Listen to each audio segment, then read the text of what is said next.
Could you briefly introduce yourself and your role in short drum industry? So hi, thanks for having me here, Wen. So my name is Sarah. I am a Philippine-based reviewer. My account is at Escapism via Verticals on Instagram. So I've been in the vertical drama review space since I think January of 2025. So it's been more than a year.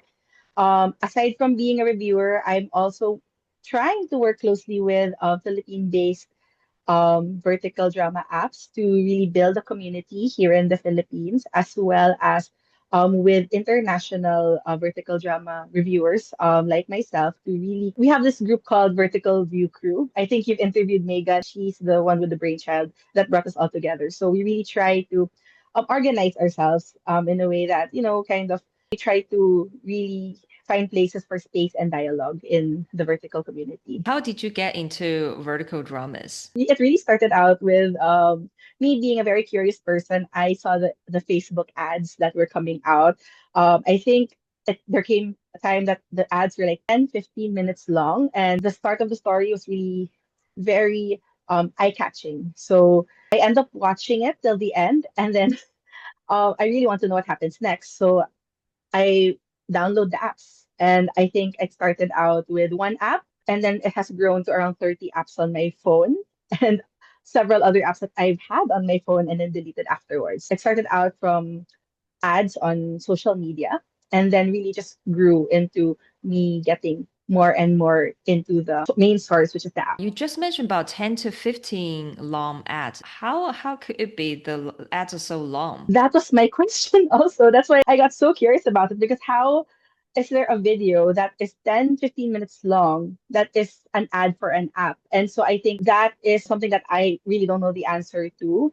But I do know that there are, at least from the time that I started being more observant of the industry, that's really one of the strategies that apps use to really pull us into watching it. They really put out all of the free episodes into one ad, so when it gets to the end, everyone's like, I've invested so much time into this. I think I need to get into it more. In terms of how they do it, I really am not sure about that, but it does happen. And I have a lot of friends who have told me whenever I tell them that I'm very interested in this space, they're like, oh, I watched this 20-minute ad on Instagram or on Facebook. I just have to press click more and then they show the entire thing.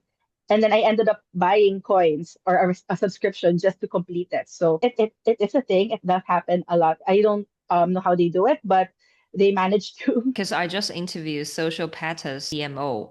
She said the most popular those ad creatives are roughly 1 minute long. So that's why I'm curious, why are you watching an ad creatives for such a long time? I can confirm that there are very long ads. And I think it really once it captures us, you don't realize it that you're in the ad for so long and then you forget that you're actually watching an ad. So I think that really adds to the ads with the double D to the experience of wanting to know more about it. And you started the account Escapism via Verticals, and what inspired you to start it? I've actually been watching Verticals for more than a year before I started this account. So I actually started watching Verticals late, I think December 2023 or January 2024. I actually had the list of Verticals that I have watched. So I could see there that the first one that I watched was around January to December. I would watch very casually. I didn't think that I was going to get into this because I mean, it's just a pastime for me just to watch, to buy coins, and then I realized that it's the only media that I've been consuming for almost a year at that point. So I don't watch Netflix anymore. I rarely go to the cinemas to watch blockbuster films there. So I found myself using up most of my entertainment time to really watch verticals. It has really become something that I realized is already part of my life. And I was like, I keep posting about it on my social media. I think it's time for me to create a separate account from my personal account. I would post it on my story. Oh, just finished watching this. And then I have my personal friends. And I think it came to a point that I was the only thing I was posting was what vertical I watched. So I realized, maybe I should separate this from what my personal life so that I could keep number one a log of it. I think it was a good way for me to just take a log of the things that I watched. Since at that time there were so many coming out already, I needed to know did I really watch this already or not. So it started out as me logging, just putting in story, watch this on this date, watch this, and then eventually I started posting on the actual feed where I would tag the actors and say, "Hey, you guys did an amazing job in this. This was a great story. I enjoyed the acting. I enjoyed the story and the chemistry." And I wasn't able to do that in my personal account because it's locked, so they wouldn't see it. So I thought to myself, maybe this is a good opportunity for me to show my appreciation. Because me as a person, I like showing, I like telling people that I like what they do. So that's part of what I thought would be a good thing to do for a public account. And so that's how it really started. It really became a venue for me to number one log what I've been watching without flooding my friends account, well, like without flooding my friends feeds. And number two, it was really for me to be able to publicly or at least be able to tag the creatives and tell them how much I enjoyed the work that they've done. I'm just curious why you keep a log of every microdrama you watch. It's one of the quirks I think I have. I love data. So actually last year I really was able to collect a lot of my personal watching data. It's also one way for me to make sure that I'm not watching this or number one, not watching the same one twice. Because sometimes when you log into other drama apps, they have the same vertical but a different title, a different cover photo, but the same title. So um it's a way for me to note that, oh, I've already seen this on this app, so I can double check if it's the same story before I go into it. And another one is, again, like I said, I love data. So it became a way for me to track which actors and actresses do I watch most frequently, what kind of themes or stories do I enjoy watching. It's also a good way for me to recommend whenever I have a friend who's like, oh, I really like this actor or this pairing in this story. Can you recommend another one that has them too? And I can easily pull it up and search my database, and it's just a personal database, and then give it to them. So it became an easy way for me to reference it, especially since there's not really a complete listing of it in IMDb on IMDb.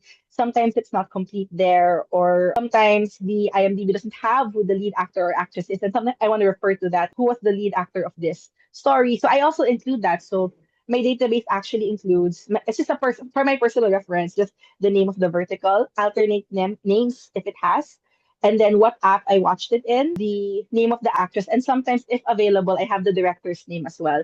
So when you keep the log, right, what kind of things do you keep? You just mentioned about title, the director, female lead, and male lead, and the basic storyline, right? Anything else Yes. you keep in the log? I have directors sometimes, I have production companies sometimes. It's not always available, so it's not a complete data set for me, but I try to. And more recently, I've put my general vibe of the vertical. So, for example, really like this great story, or if it has too much violence, I'll note it there. Has too much violence. If there's a line that I like, so there's like a separate column just to note that if there's a line that I really like from that story, I would put that. So in my Instagram account, I actually do a monthly roundup of everything that I've watched in that month. So I have my top 12 favorites or top 10 favorites, and then I have which apps did I use the most for that. And I think this is also another reason why it was very useful for me to have the log, because it made, if I subscribe to a certain app, I know how many stories I was able to watch during that subscription period, for me to know that this subscription was worth it. Because for this price, so for example, for $50, I was able to watch this many stories. So I could justify the expense. Because one of the things that I think, especially fans of vertical dramas, know about is that it's not cheap anymore to be a fan of vertical dramas. You have to, there's really a spend component to it. And so for me, especially since I'm in the Philippines, and I know that a lot of my friends here don't really have big budgets to go and subscribe to every single app when something new comes out. It's also good for us to note that these are the certain stories that you can watch for this price. If you will subscribe for a week, I was able to watch this many, and then kind of psychologically be like, that was so worth it. And so that's also one of the reasons. That's also one of the things that I really like tracking when I watch. It's really the app where I watched it in. Which kind of story you personally like? Personally, I really enjoy rom-coms. Even before I got into vertical dramas, I'm a rom-com girl. So I enjoy the light humor, the out of this world situations that only a rom-com lead would get into. As my name says, it's escapism via verticals. I always like going into stories where I could escape from the more serious things that happen in the world or in my own life. So it's really my number one favorite is rom-com. And I think it's kind of funny because the number two kind of vertical that I enjoy watching is actually thrillers. So it's the total opposite in terms of the level of stress that I get from it. But I think it's still escape in the sense that it's fantastical. It's not real. And so those are the two types of verticals that I really do enjoy watching and make sure to catch when they do come out. Mention about thrillers. Any thrillers you would recommend? Because I don't know many verticals. Well, in China, we have some horror and thriller stories. I'm just curious about overseas. So the English language thrillers that have come out, so there's several, very few compared to, of course, the love stories, right? But there are some, like Real Short has I Am Bloody Mary, which is one of the more popular thrillers that came out. Viglu has one called The Wedding Game, which is one of my favorites actually. So it's also about a woman who's getting married into a family with a twisted tradition, and she has to fight to the death to be the bride. So that was a fun one. There's also one on Salty TV, which is, I think, the title escapes me right now. But it's about a group of classmates entering a haunted house. So those are some of the thrillers that I did really enjoy watching. There's also some romantic thrillers. I think Drama Box has one about a stalker main lead, dark romance type, and then Real Short also has one about a billionaire CEO who is also a stalker. So those kinds of stories are really fun to watch for me because I think it's well suited to the vertical format. You know, kind of like the suspense that's built at the end of each episode is so suited to how the format operates. Right, mention about the format. What do you think the difference between vertical format and streaming platform, let's say TV or web series or films? I think it's really how they pace the stories. A lot of people say it's one big movie cut up into different pieces. It's a little bit more than that because each episode ends with a cliffhanger or ends with a hanging question or anticipation. It's part of the format wanting you to purchasing the next micro episode versus how a full film on streaming operates. It's a little bit different. I think it's much shorter in the sense that it's easy for me to consume an episode when I'm in the middle of traffic. In the Philippines, it's very traffic. So if I'm in the middle of traffic, I'm in a taxi, waiting the time, I don't want to sit and watch a streaming platform episode, which will last me 50 minutes.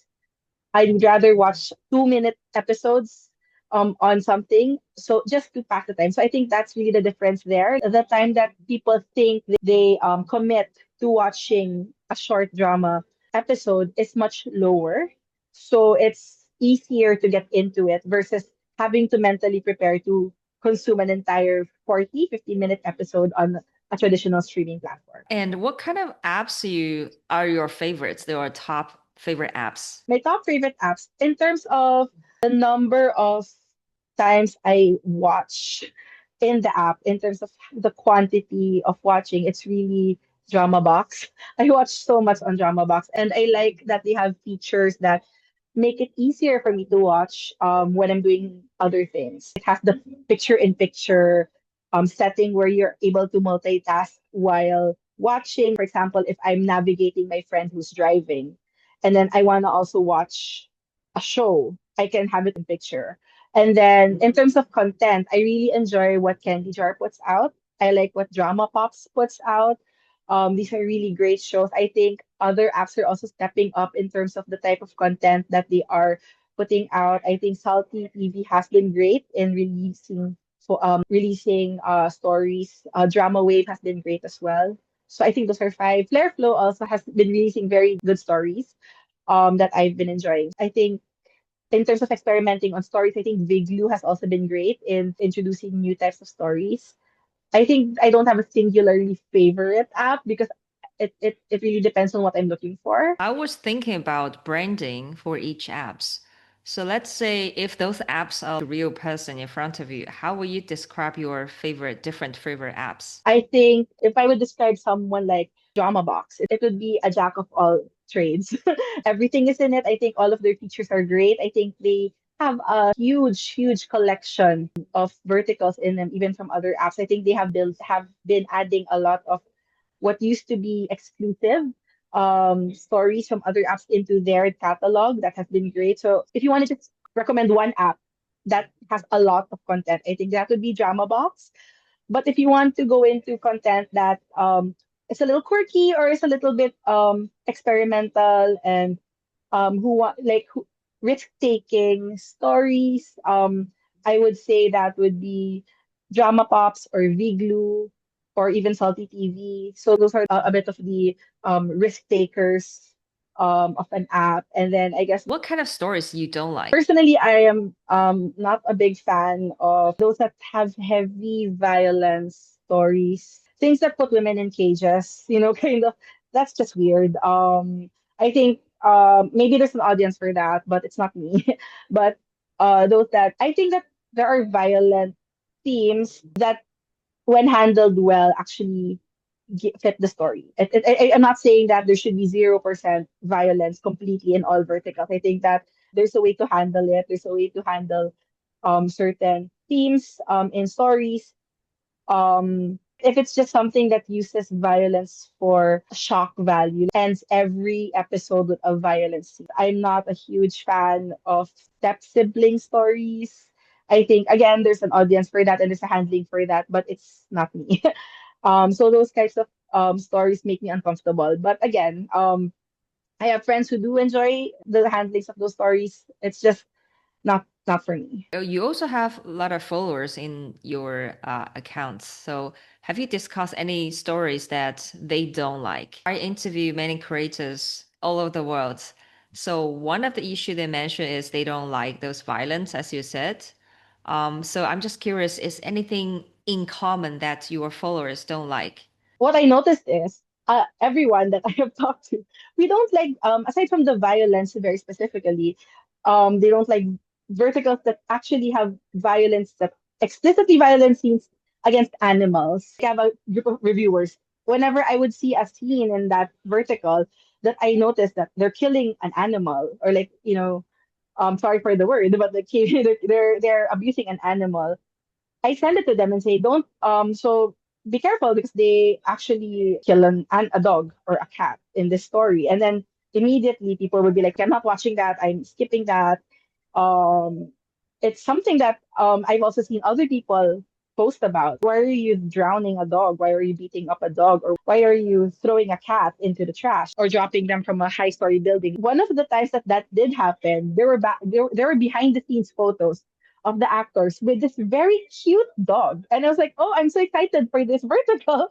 And then when it came out, they did not do good things to that dog. So I was like, actually, maybe I should not have been excited about this. But that is something that a lot of people have been in agreement on, that showing it explicitly on the screen. That is really something that no one wants to see based on what I've at least gotten from my conversations with them. Let's pause for a second. A lot of people watch short drama and think this doesn't look that hard. But once you actually try to write one yourself, you realize short drama doesn't written like traditional film or TV. It's product thinking, audience expectation, pacing, and app-buying logic. That's why we created Short Drama Writing 101, a practical course with real case studies, a self-paced online course with real case breakdowns, scene analysis, and access to our Discord creator community. What kind of scenes throw a cat or a dog? It's it to show that it's a really bad villain, or Yes, to really emphasize how bad the villain was. So there was this one scene where, oh my God, it really broke my heart. They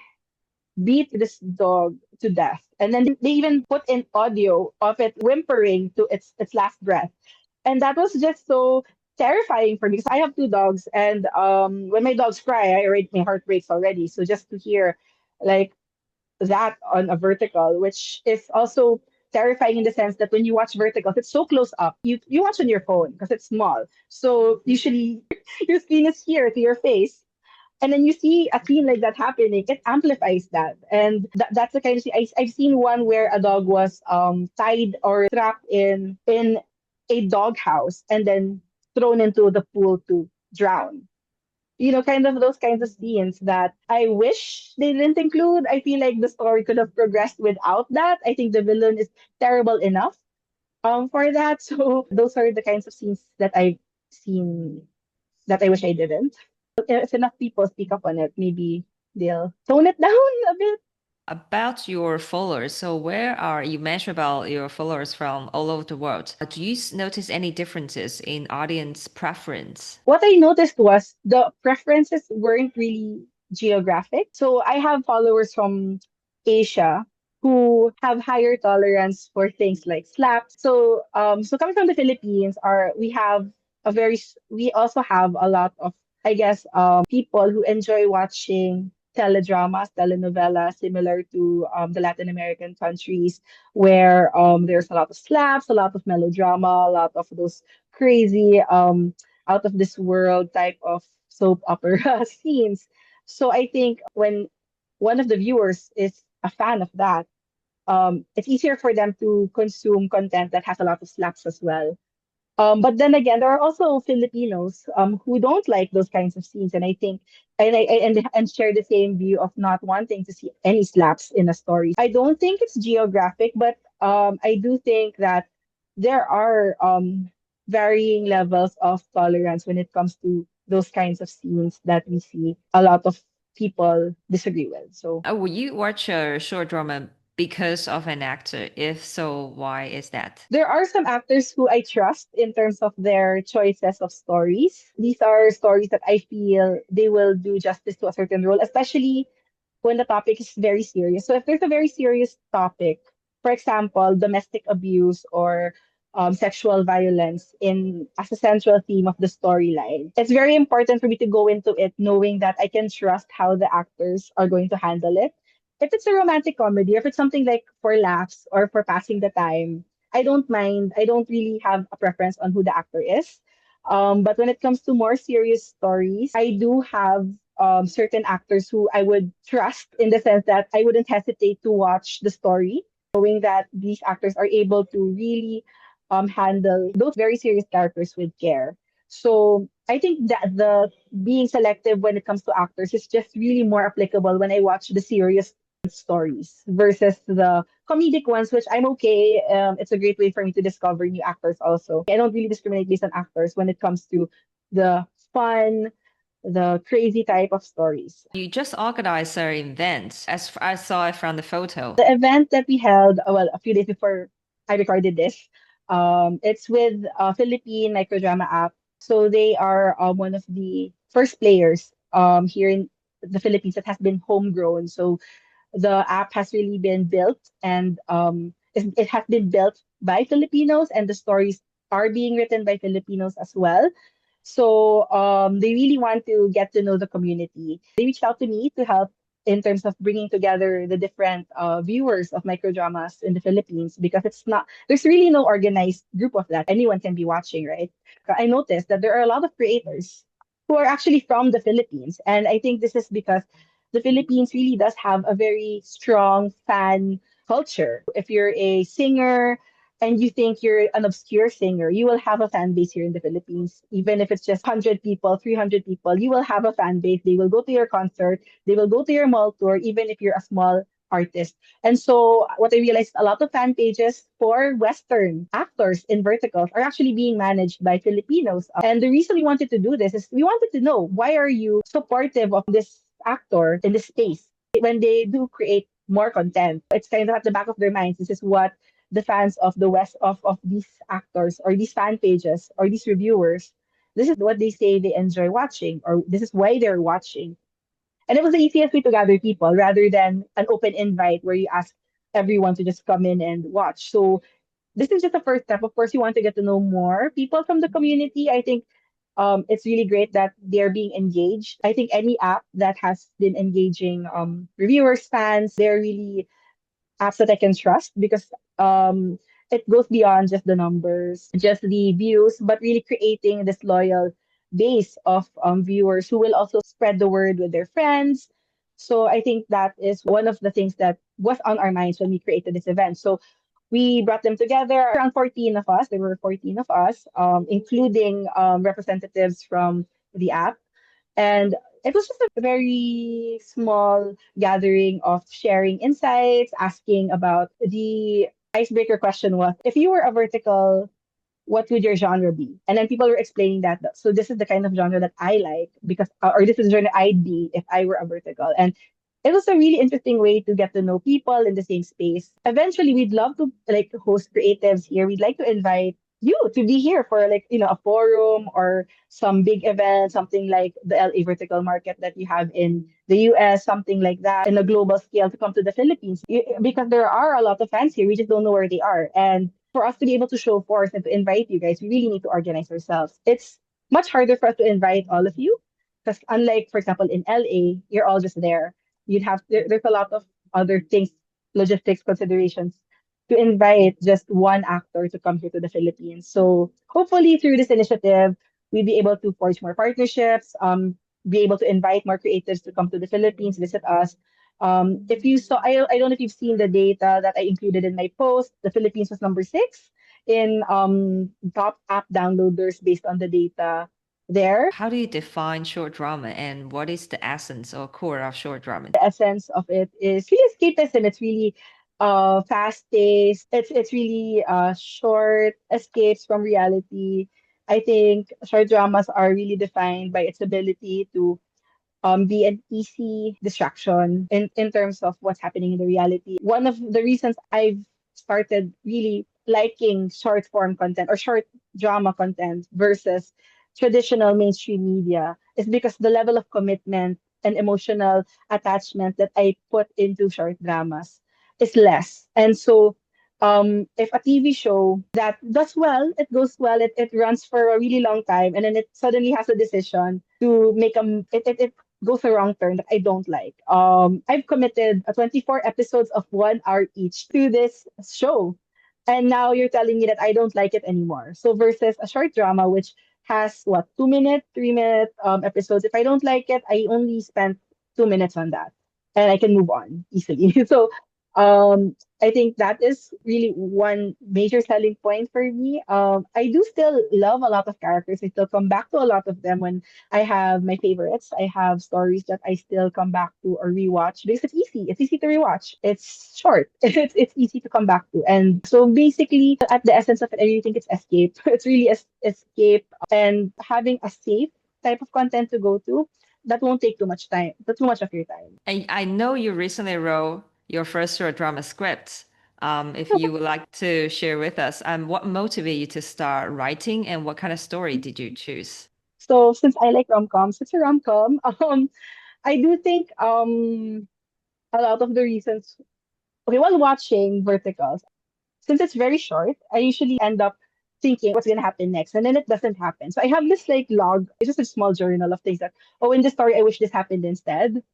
So a lot of those built up in my head, and I was like, let's go, let's find something, let's write something that would put into consideration those things that I felt was missing in certain stories and a lot of representation also. I think there is in Western stories, especially that there's still a lot of space for different faces, different representations in those stories that could still have longer, let could have more exposure for us. So a lot of reasons. I also am very much a creative writer. I grew up writing. So it just never became my career, but I enjoy creative and adventures. I love writing. I have certain story concepts that I really do want to see come into reality. And it's been great.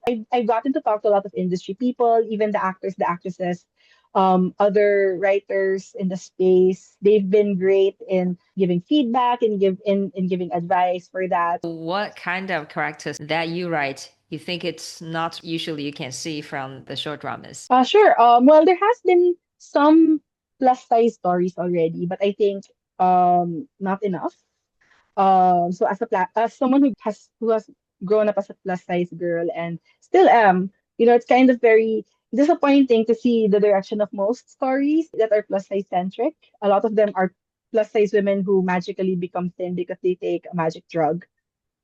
So those are some of the stories, some of like that one of the stories that I am working on has that as the lead. There's also some on I know that there are a lot of Chinese verticals, but one a story that has an Asian American female lead, where there is friction in terms of the cultural differences in having Asian versus American culture in terms of the relationship. So those are the kinds of stories that I feel are voices that I am able to put more into as someone who has experienced those kinds of setups. And then, of course, as someone who is interested in politics, my college course was actually political economy. Just trying to put in those concepts and finding stories that can let me use those things that I learned in how I've built my career and how I built and how I learned about them in school.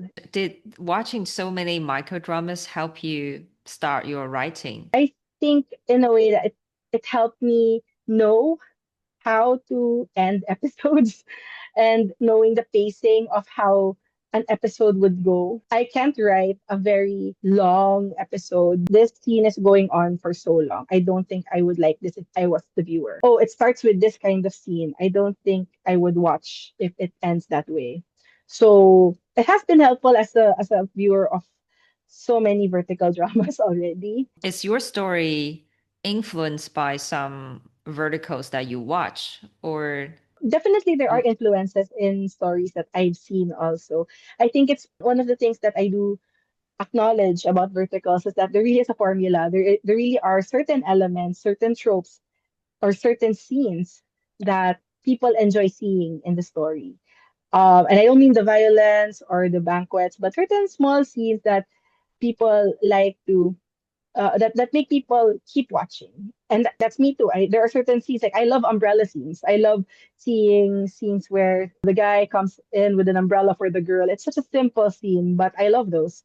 And so there really are certain elements that are definitely influenced by certain stories that I've seen. what about any difficulty you encounter during the writing process? Is something that you feel seems easy before you start writing, but when you write it, it's kind of difficult? It's really fitting it into the 1 minute, 2 minute frame because you want to tell a story that makes sense.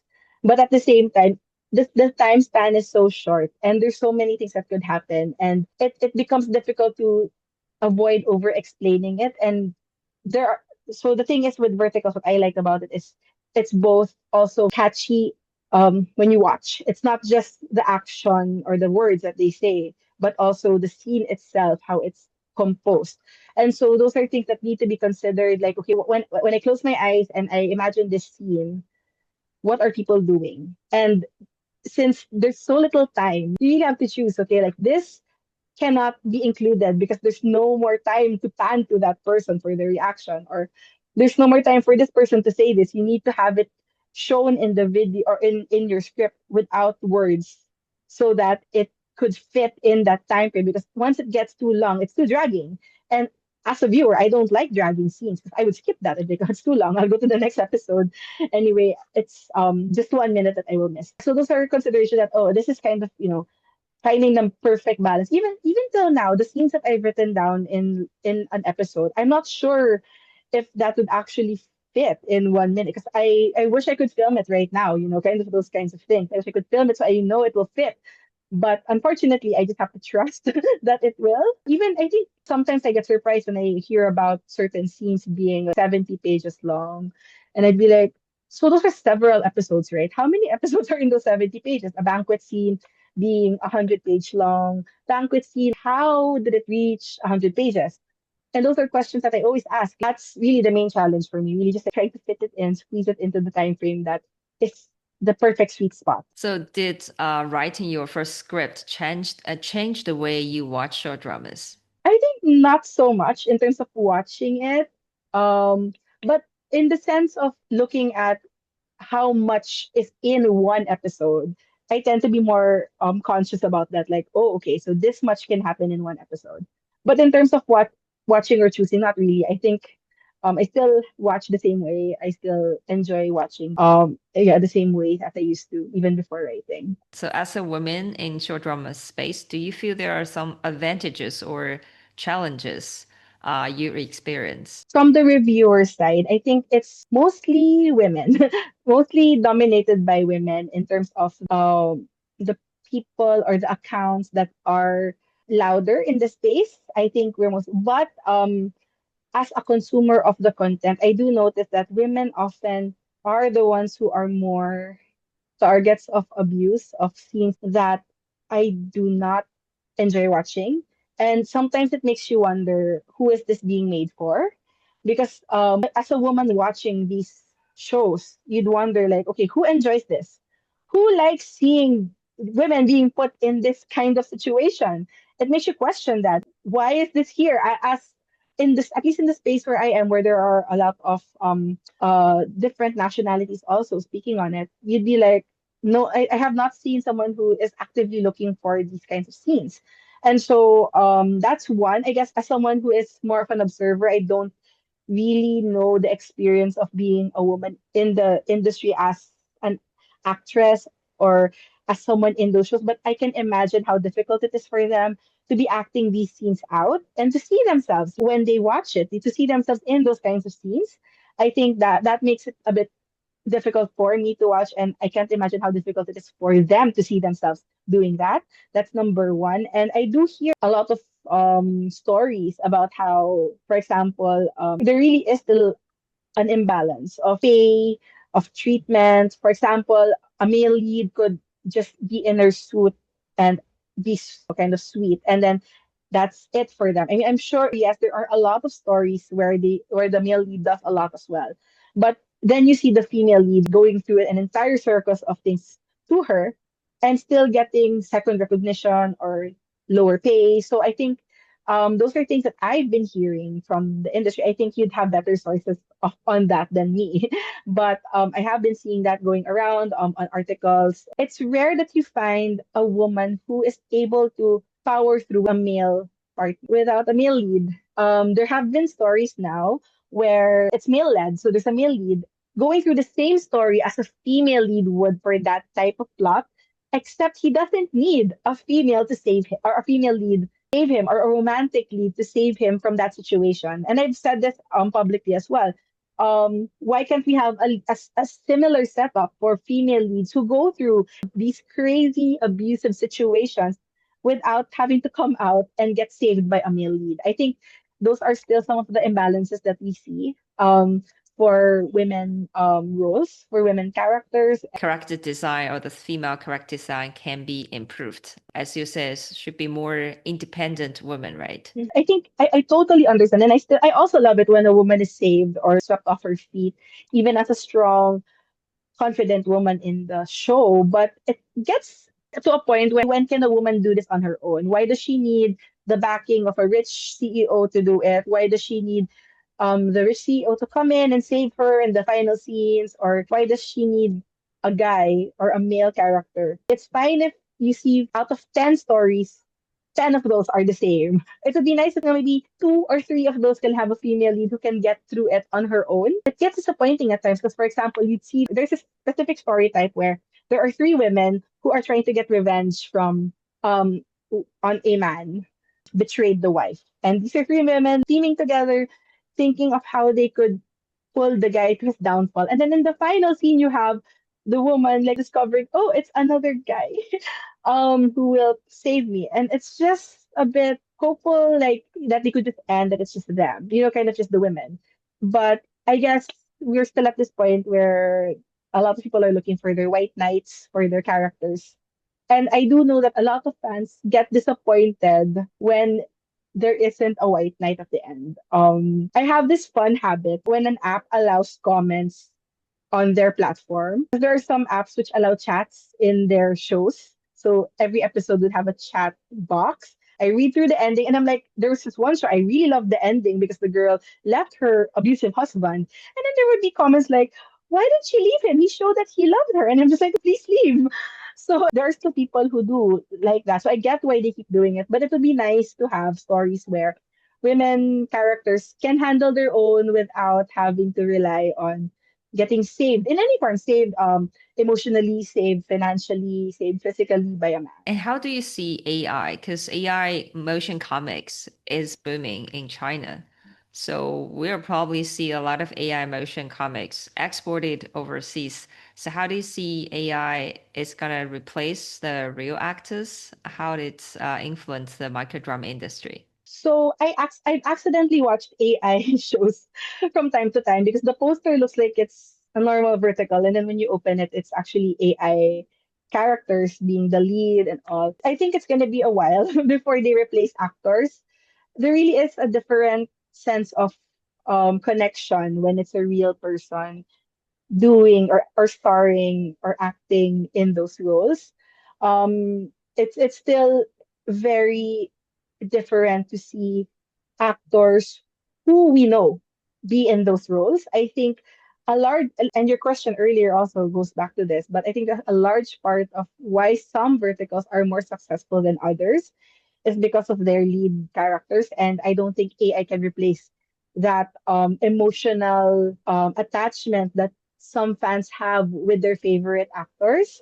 Because these favorite actors, after the vertical's over, they can still discuss or talk about it. And I've also spoken with a lot of actors after watching, and it's not something that you're going to be able to do with AI. If you're someone who just wants to sit down and watch something, mindlessly watch without feeling like you need to understand the story, sure, maybe AI comics, AI leads will be something that you would be consuming. But as it is currently, I do think that actors are real life actors are still very important in making sure a vertical is successfully makes it to a wider audience. It's getting harder and harder to tell which some characters are AI and are not. But when you watch more closely, you do realize that there are nuances there that, oh, this is not a real person. And it becomes harder to relate, or not really relate, but connect to the story as it's being told and feel those same wanting to know what happens to this character setting kind of feelings when you are just watching an AI cartoon. I agree. Those top actors, especially those have very active in their social accounts, cannot be replaced. But maybe in China, I guess there are some we call low quality, those microdramas will be replaced by AI. What do you see the future of microdrama? I think it's still in its young ages at this point. I do think it's gone a long way. It has gone such a long way. You know, there are people who, when I first started watching, and I would talk about this, they would really give me like a look, like, why are you watching those stories? I mean, why are you watching those low quality, bad acting stories? They would ask me that, and I'd be like, it's fun. And not all of them have bad acting, you know, some of them are really good. And he'd be like, oh, no, I've seen that before. I don't like that. Now I found out, I got to talk to him like a month ago, found out he's also watching, and he actually already he's asking if I could recommend some to him, and he never told me. He never admitted it until I caught him watching one, and then I was like, "So you ended up watching anyway?" It's like, "Yeah, I misjudged it." And so I think there's still a lot of stigma in terms of people who like watching, who are fans of traditional film, both from the production side and from the viewer side. I think there's still a lot of stigma, but a lot of it has been lifted as well.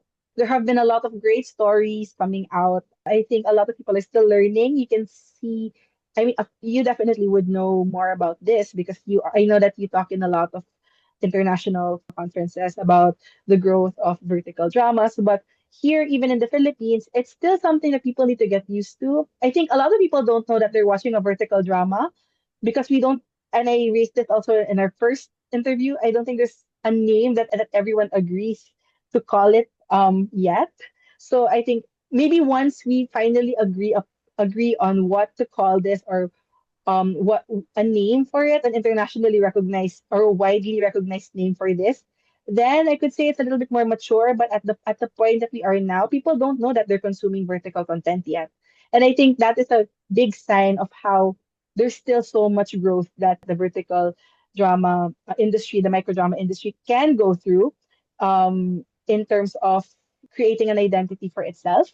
I think the fact that a lot of companies are looking into vertical dramas for their advertisements, for their product placements, I think that will just grow further. We've seen two widely talked about now once already, like the one with Crocs and with Real Short. That one is widely discussed on LinkedIn, and I think that's just the beginning for this, especially given that I don't think we're straying anywhere away from the cell phone culture where people watch short content on their phones. I think it's just going to continue being that way until something else disrupts it. So yeah, there's a lot of growth that can still be that we can anticipate for the industry, and I'm very excited actually to be here and around at this being in such a young time of its growth.